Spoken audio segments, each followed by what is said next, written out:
This is Carrie Johnson with the Iowa Department of Management, and this is part 3 of a webinar series to help county auditors and their staff prepare as they submit valuation to the Department of Management's valuation system for assessment year 2024.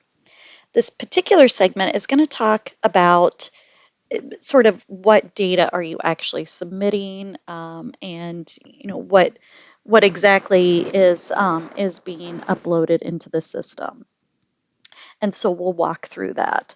So at this point in the process, again, you have made any tax district changes, levy authority changes, and your data is ready to go, and you feel like it's correct by tax district in your local software, and you've kind of got that ready to go and upload into our system.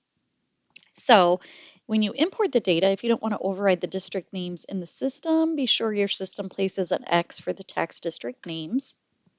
And when you do submit valuations to the system, you are submitting both 100% and taxable valuations. So 100% value is reported in the first column, and that is the value after any exemption has been applied, but prior to any assessment limitation being applied. So the 100% is reported in the first column. The second column provides the taxable value, which is that amount calculated after application of the statutory assessment limitation determined by Department of Revenue. Valuations for gas and electric utilities are listed, and it does report both 100% assessed and taxable value, but they are not subject to a statutory limitation. However, you will see 100% in taxable value reported. The assessment limitation for assessment year 2024 for fiscal year 25-26 taxes are listed as follows. Agricultural property, so ag land and buildings, is taxed at a percentage of 73.8575%.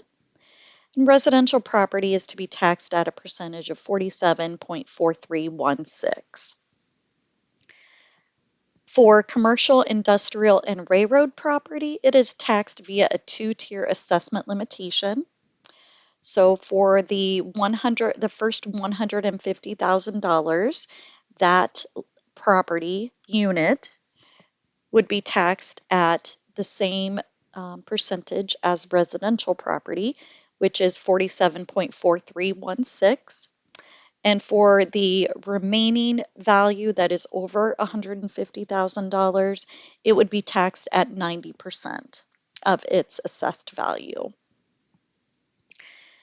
Moving forward, Senate File 2442, passed in the last legislative session, reduces the percentage of actual value at which centrally assessed utilities, primarily what we're talking about here is pipelines. It's going to reduce its actual value that's going to be taxed, so apply an assessment limitation by 2% each year beginning in assessment year 2025 over the next 5 years until it gets down to 90% in assessment year 2029. So again, for assessment year 2024, this valuation class doesn't have an assessment limitation, but as we move forward, starting with assessment year 2025, you will see that assessment limitation roll its value down as far as taxable. So when we talk about, again, the data that's imported to DOM, each and every tax district has a line of data essentially, and each and every tax district is flagged as property type rural or urban, so either within or outside a city. City ag, yes or no. So if it's ag land within a city, it's in a special tax district, so city ag, yes, and it is taxed at a specific rate of $3.00375. So that is a special taxation rate for city ag land. And those tax districts are separated out in their own category. City exempt, yes or no. A Y is for those urban tax districts that contain value wholly exempt from city taxation. So this is again that situation where there is sort of a phase in of value to the full city tax rate when there's an annexation. Schools only, this is a situation where it will be a Y if there's a taxing district that contains value exempt from all taxation except the school levy rate. So again, this is populated as an N for now for assessment year 23 and 24, and it won't be used until assessment year 25. So at this point, you don't need to take any action. Again, some more classifications for tax districts. All tax districts are a TIF, yes or no. So if it's a Y for TIF, then it's either a base or an increment district. Obviously, if it's a no for TIF, then it's a no for TIF type. So if the tax district is flagged as a yes for TIF, then it must either be a TIF base or a TIF increment. Frozen base year for the TIF type B, so the base districts, this is the frozen base year. But there might be some cases where you create a tax district, the base year's not yet been determined. In those cases, you can enter 4 zeros, but at the point in which that base year is determined, you'll want to make sure that you're entering that base year. Frozen base amount, again, for those TIF type B taxing districts, it's the 100% frozen base year valuation assigned to the district. For TIF type I, this is the 5 or 6 digit associated base taxing district number. So just as an FYI, you do need to have a 1-to-1 relationship between TIF base and TIF increment districts. They are a pair in the system. So whenever you're creating TIF taxing district, you're going to create a base district and then its associated increment district. You never want to have a base district associated with more than one increment district or vice versa.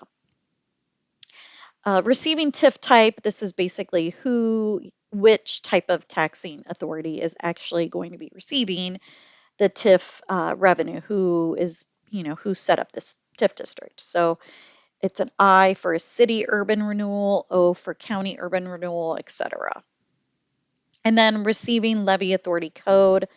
So again, if this is an increment district, this is the official levy authority code for the TIF authority receiving the TIF property taxes. So as we mentioned before, city tax districts, city levy authorities have a tax authority code that starts with the county number and then a G and then a 3-digit suffix after that. So that is what you would see populated in that receiving levy authority code if it were a city TIF. So the data reported is reported by class. Residential property, of course, are your dwellings.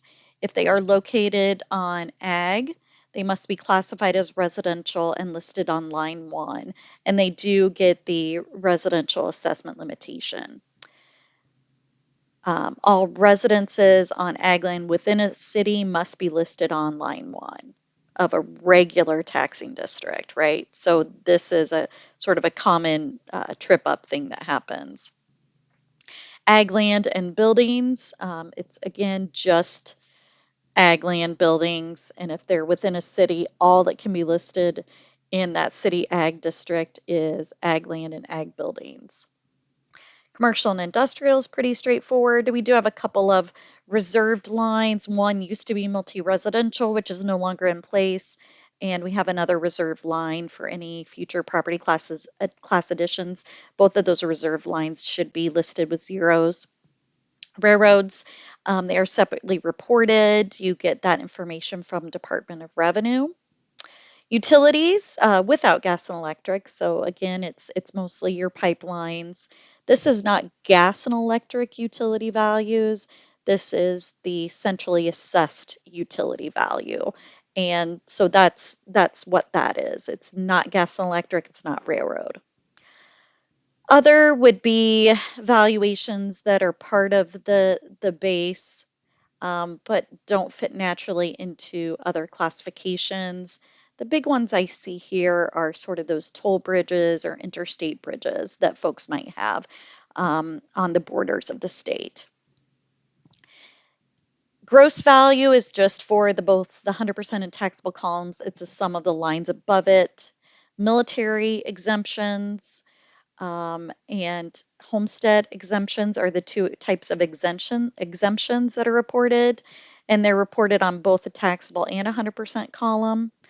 And if you're not aware, Department of Revenue has clarified the order of applications for those. So if you have any questions, they do still have a memo from last year posted out on their website. Total net value is simply the gross less any of those exemptions. On line 14, you see the gas and electric value as certified by Department of Revenue. So this is gas and electric property. It's not subject to property taxation, but it is part of the value that's used to determine your tax rate. Taxable is placed in the taxable and assessed is placed in the 100%. Again, it's not possible for this to have an assessment limitation to it, and your taxable value could technically be higher than the assessed value for gas and electric. Open spaces land is value property acquired by IDR, excuse me, Department of Natural Resources under the Open Spaces program. And then number of homestead credit claims is just simply a count of the homestead credits used within that particular taxing district.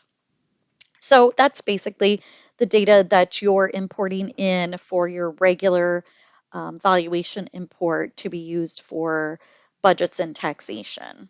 So when you feel like you've got your file ready from your software, you would export that from your software and you would import it into our system. So you'd log into the system. Over on the left-hand navigation, you see import DAT file. Essentially, you would select browse and it would take you out, to your machine to locate that DAT file.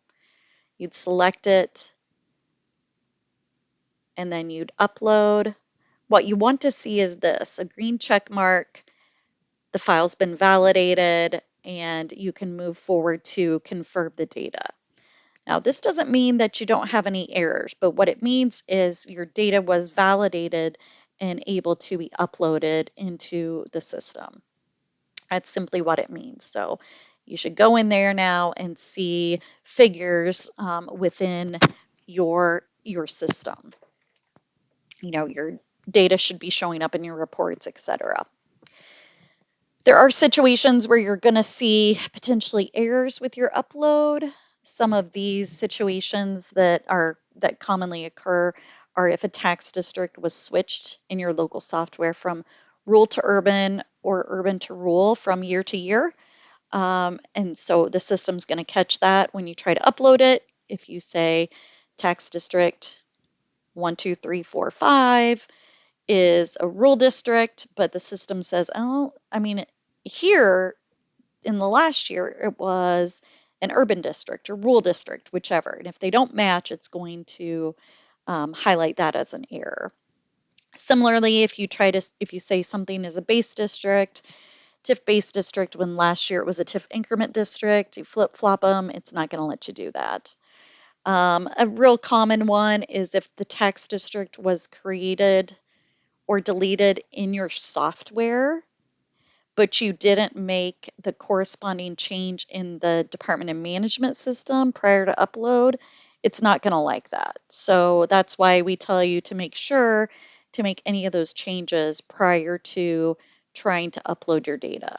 If you try to upload with a new tax district that is not been created on the DOM side, but you created it in your software, your tax district numbers aren't going to match and it's going to kick your file out. So again, this is just some of the common errors that you might see. In this one, you try to import your data file, but it says the following tax district has not been set up in the application. So it's basically just like what I was talking about before. This is two tax districts which have changes to the property type or some other flag that are not allowed. So this one, you are saying in your upload that it was property type R, so it was a rural district, but in last year's data, it was an urban district, and they can't flip-flop from year to year. Again, this is similarly, you have something flagged as a city ag land district when it wasn't before. Those types of errors you might see pop up. And if you do have those types of errors and you're not exactly sure what you're looking at, please feel free to contact me via phone or by sending me an email. Thank you.